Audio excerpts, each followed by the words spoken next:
Guys, you've got to make sure you clean and look after your tip. This is the third time that one of these has failed on me. Once this reaches a certain temperature, then it will blow and then this will no longer work. But we're going to be doing it a little bit differently and a little bit cheaper as well.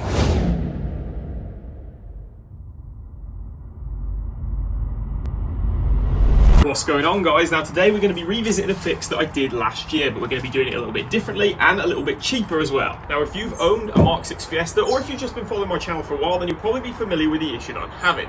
And if you've not been following me, then why not? Go hit the subscribe button. And the issue that we're going to be revisiting is with the fans or blowers inside the car. Basically what happens is all of a sudden your fan speed will only work on number 4. 1, 2 and 3 will just give you nothing, and it's caused by this little guy. This is a resistor pack, and the way it works, as I understand it, is that as you select the different fan speeds, then current will flow around this thing in different paths. So basically it'll travel through different resistors of different values depending on the fan speed that you pick. But whichever one you pick, the different resistance in it will basically lower the speed from number 4, if that makes sense. So you'll always have number 4, which means if this fails, you won't be left without any fans at all. But then if you select number 3, for example, it'll travel through a particular resistor, which will increase the resistance, lowering the current in that circuit and making the fan spin slower. Now I've already made a video showing you how to replace the resistor pack, so if you just want a like-for-like swap, I suggest you go and check that video out. I'll leave a link in the description.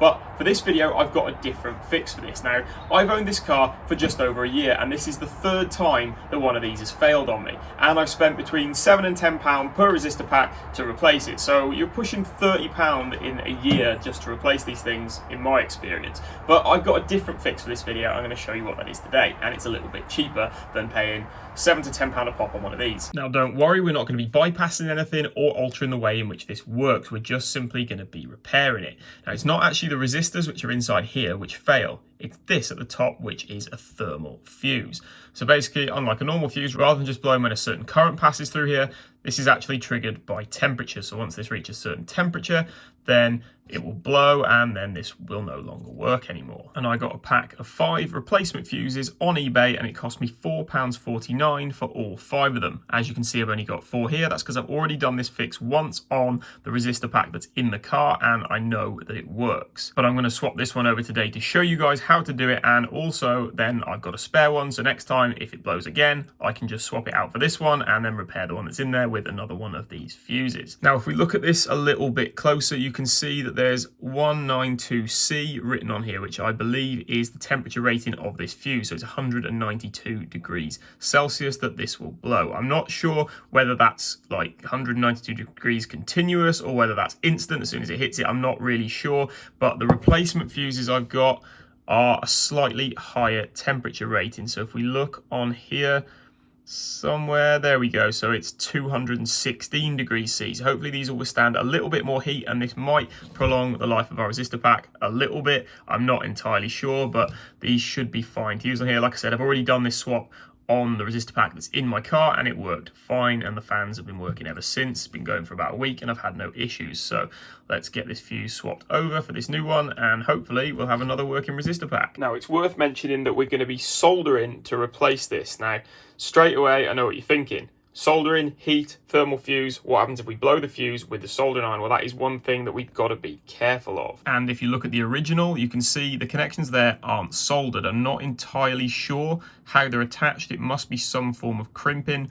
I don't really know, but basically they're not soldered on there. But like I said, I've already done this on one of these and it worked fine. So I'll show you what we're going to do, and I've got a few little tricks to help the solder flow nice and quickly so that we don't heat this up too much and blow the resistor. Now on the first one, what I did try and do was actually pry the whole fuse and the legs off of here, but it didn't really work because, like I said, I don't really know how the fuse is attached to these legs. So what I ended up doing was I cut the fuse off on both sides, leaving part of the leg of the fuse intact. That's because these 2 posts that the legs of the fuse attach to are made of a different kind of metal. They're not copper, so you can't solder to them. So by leaving a little bit of the legs of the fuse intact, we can just grind that back, make sure we've got nice clean copper to solder to, and we can solder on our new fuses to those. Now I've just gripped a file on my vise to make it easier for me, not having to use both hands to try and do this. So I've got one thing that's held still, and I'm just going to grind down a little bit of those copper legs off the fuse. And now, as you can see, we've got a nice, clean and fresh copper surface to solder the new fuses to. Now I've gripped the resistor pack in the vise again just to hold it steady so I can show you what I'm going to do here. But basically, now we've got that exposed copper on the legs of the resistor, what I'm going to do is I'm just going to tin that copper with my soldering iron and some solder.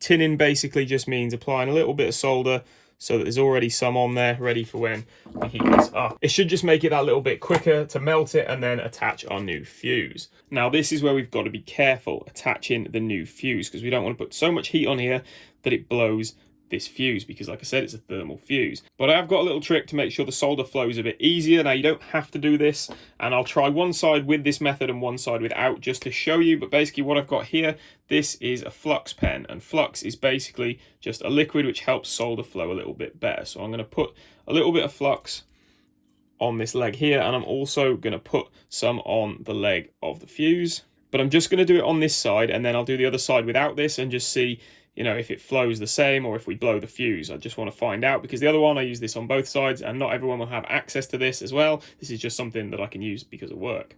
Okay, so with that flux applied, I'm just going to put a little bit of solder on my soldering iron so I can just drop this straight on.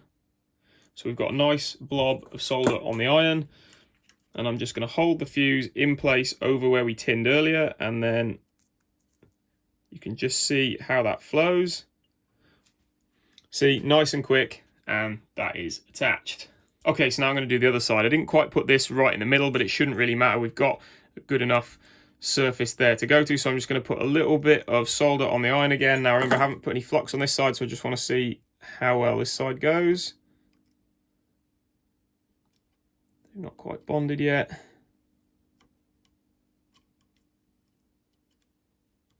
See, that is quite a bit harder, and that fuse is already really hot, so it's probably down to the iron more than anything.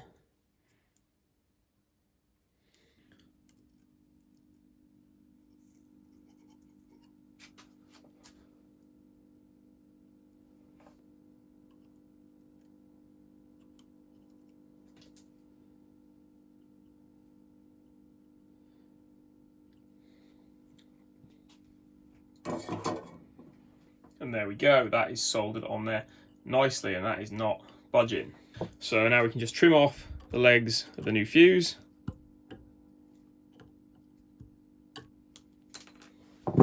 And then we can have a look at my solder joints. Now this is the side that I used the flux on, and that was really easy. The camera's not focusing amazingly, but that side went on really easily.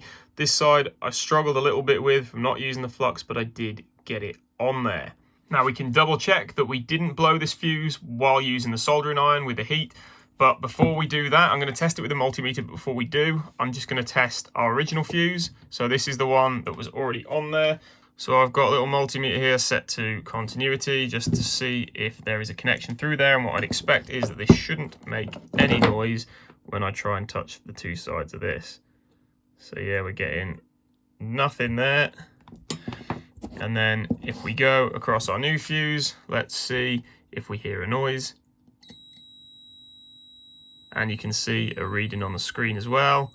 And that confirms that we have got a working fuse, so we didn't blow it using the soldering iron. Now we're pretty much done, but there's one thing I just need to tell you guys beforehand. It's one thing I didn't know until recently, but basically, guys, you've got to make sure you clean and look after your tip. That is really important, especially when you're doing dirty work like this. But joking aside, if you're using a soldering iron, you should really tin the tip after using it. Just get a little bit of solder on there, because it helps to stop the tip from oxidizing and corroding, and it just means that it'll last a little bit longer. I mean, this is just a really cheap soldering iron off eBay. I've had it for years. I didn't do this with it originally, and the tip is pretty much knackered on it. It does still just about work, but if you just put a little bit of solder on there, doesn't matter if it falls off like that. Make sure you've got a sponge or something to wipe it with as well. You want to wipe it first, actually. Make sure it's nice and clean. I mean, I've already done this. You should get a proper sponge for doing this, but I didn't have one at home, so I'm just using a kitchen sponge dipped in a little bit of water for now. But yeah, make sure you scrub it down nice and clean, and then just tin it with a little bit of solder.